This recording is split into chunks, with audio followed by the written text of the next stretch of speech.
Bellingham, Bellingham, Bellingham. Bellingham, Bellingham, Bellingham. Bellingham, Bellingham, Bellingham. Bellingham, Bellingham.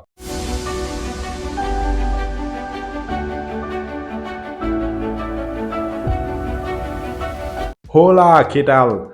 Ça dansait au rythme de la samba ce soir au Santiago Bernabéu où le Real Madrid s'est baladé face à Osasuna Pamplona. Voilà, c'était un rythme brésilien, un rythme sambatique, un rythme merengue. Et voilà, c'est tout à fait exaltant aujourd'hui. Bon, un peu plus sérieusement, le Real Madrid qui recevait Osasuna Pamplona pour la 8e journée de Liga et le Real Madrid qui partait avec des absents parce que déjà Aurélien Tchouameni jouait en défense centrale parce que Nacho il a foutu n'importe quoi la semaine dernière en fait. Nacho il a pris un carton rouge, voilà, idiot et tout, le Real Benet. Donc Nacho il est suspendu et je pense que peut-être sera suspendu 2 ou 3 matchs. Et voilà, on doit faire avec un nouveau joueur en défense centrale vu que sur les 4 défenseurs centraux qu'on a au Real Madrid, il y a 3 qui sont indisponibles parce que Militao et Alaba ils sont blessés et Nacho, voilà, donc suspendu. On est obligé de faire avec Chouamini derrière. Ça aurait pu être Ferland Mendy. Moi, j'ai toujours dit qu'il a un bon gabarit de défenseur central. Mais bon, Carlo Ancelotti, il a préféré prendre Chouamini aujourd'hui. Donc, le Real s'impose 4 buts à 0 aujourd'hui avec 2 buts de Jude Bellingham. Jude Bellingham, voilà, c'est habituel maintenant, c'est normal. Un but de Rosselló et un but de Vinicius Junior et 2 passes décisives de Fede Valverde. Le match, il a commencé sur des bases très très solides parce que dès la 9e minute, Jude Bellingham, il ouvre le score. Donc, il n'y a même pas eu le temps d'observation pour les adversaires que Bellingham, il ouvrait déjà le score sur une très très belle passe à la base de Luka Modric. Bon, la passe vient de Carvajal, la passe décisive, mais la passe qui fait la différence, en fait, c'est la passe de Modric. Et puis Bellingham, avec un contrôle, il tue le défenseur et puis il peut mettre un ballon, voilà, au côté opposé de la direction qu'ils étaient en train de prendre. Ça fait 1 but à 0 pour le Real Madrid.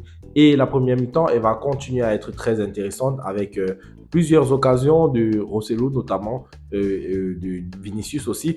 Vinicius qui a énormément provoqué. Bon, voilà, on sent qu'il est encore frais dans son retour. On sent qu'il y a encore énormément de déchets dans le jeu, mais tu sens que ça revient en fait. Vinicius, tu sens que voilà, il est en train de retrouver quand même ses capacités peu à peu. Le Real qui a quand même frappé 19 fois dans ce match contre 7 seulement pour Osasuna. Osasuna, franchement, vous savez, c'est mon équipe. Hein. Osasuna, c'est mon équipe. Voilà, vous voyez le maillot et tout. Osasuna, vous le savez maintenant. Mais ils m'ont beaucoup déçu aujourd'hui. Franchement, moi, je m'attendais à mieux de leur part. Et ils ont rien fait en fait. Ils n'ont pas joué. Ils n'ont pas joué du tout. Et voilà, logiquement, ils sont punis parce que à la 54e minute, sur un très très bel enchaînement 1-2, Fede Valverde donne la passe pour Jude Bellingham qui double la mise. Et ça fait 2 buts à 0 pour le Real qui ne va pas s'arrêter là parce que Fede Valverde, encore lui, sort une masterclass de passes décisives pour Vinicius Junior qui peut s'en aller seul et dribbler le gardien pour mettre son 2e but de la saison en Liga. Et ça fait 3 buts à 0 pour le Real Madrid. Voilà, c'était un peu facile en fait. C'était logique à ce moment-là du match parce que voilà, le Real dominait clairement les débats. Rosselló, il va aussi de son but dans ce festival de buts. Voilà, et à la 70e minute, Vinicius le sert sur un plateau en or et il peut ajuster le gardien. Ça fait 4 buts à 0. Rosselló, il va même manquer un penalty après. Le gardien de Sasuna, franchement, si le penalty manquait, le gardien de Sasuna, il retire le penalty de Rosselló et direct il se tourne, il salue sa famille et tout. Franchement, tu as encaissé 4 buts dans le match, mec. Tu peux pas te retourner, tu salues toute la famille derrière, alors que tu viens d'encaisser 4 buts dans le match. Je sais pas comment son coach a réagi à ça à la fin du match. Ça m'intéresserait bien de voir sa réaction. Parce que franchement, c'était un moment assez cocasse dans le match. C'était très drôle. Donc, du coup, victoire 4 buts à 0, on l'a dit. Jude Bellingham, homme du match, une nouvelle fois. Voilà, Jude Bellingham, 10 buts en 10 matchs avec le Real Madrid. Vous allez dire, je parle trop de lui. Je vais pas parler de lui aujourd'hui. Ça va, il y a déjà eu une chanson en intro. On va en rester là. Et les amis, Fede Valverde, je vous l'avais dit, qui va retrouver son niveau. Fede, depuis quelques semaines là, tu vois, je le sens, il est chaud, il est très chaud, Fede. Et moi, j'étais très déçu de lui quand même depuis le début de saison parce que voilà, il n'avait pas encore vraiment retrouvé son niveau de la saison dernière. Mais voilà, là, tu sens qu'il est en train de revenir. Il a été exceptionnel aujourd'hui. Il était partout au milieu de terrain. Mais il faut parler d'un très, très grand monsieur, Luka Modric, qui retrouvait une place de titulaire aujourd'hui avec le brassard de capitaine. Parce que souvent, on le donne à Carvajal et tout, mais aujourd'hui, c'est Modric qui avait le brassard de capitaine. Quel match il nous a sorti encore, Modric? Il a 38 ans. Il a 38 ans, Luka Modric. Tu vas à la retraite quand, en fait? Ah, bah, non, jamais. Jamais, il va jamais aller en retraite, le mec. Il est trop fort, Luka Modric. Donc, masterclass de sa part encore aujourd'hui.